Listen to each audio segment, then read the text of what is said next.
Hey guys, Drifter here. Welcome to Advanced Warfare in Depth. In today's episode, we're going to be reviewing the S12 Quiet Time, which might not be the best variant, but it is one of the more fun ones. It's definitely one of the more unusual standout weapons, and I unlocked it recently, wanted to try it out, wanted to review it, and tell you guys what I thought about this very unusual shotgun. We'll start off with a downside first. The sprint out time has been increased on this shotgun from 150 milliseconds to 165 milliseconds. While this might not seem very significant to you, what this means is that the amount of time that it takes for you to go from sprinting to firing has been increased, but since I'm going to recommend running gung-ho on this one and on this shotgun only because the S12 doesn't have the same nerf on shotguns that the other shotguns do, it won't matter very much because you're going to be able to go right to shooting just whenever you want as long as you run gung-ho. But if you don't run gung-ho, if you don't like that minor penalty, if it's frustrating, this is something you're going to have to deal with.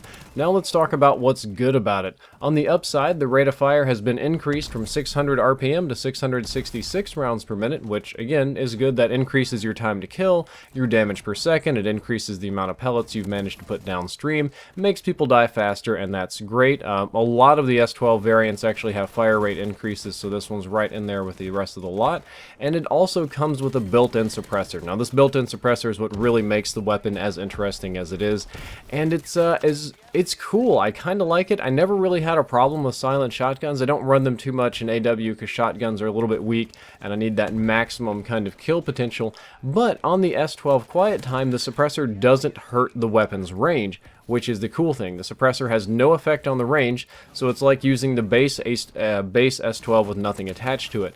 The downside is, though, that I run this weapon with advanced rifling so often. I pretty much almost never use the S12 without advanced rifling, so it doesn't feel like it's not being harmed. Just taking off advanced rifling feels like a penalty in itself, but I do have to keep in mind that this is how the weapon normally performs, and the suppressor is really fun because the S12 attracts a lot of attention your way. This way, not everybody's going to turn and hose you. If you're running the suppressor, every time you shoot, and they're not going to know where you are, you can get more shots in before people react and turn around because they won't hear it, and it makes it kind of a fun, unique stealth shotgun, which no other shotgun in Advanced Warfare can say that it is. And as far as I'm aware, this is the only stealth shotgun in Advanced Warfare, and that's what makes it cool.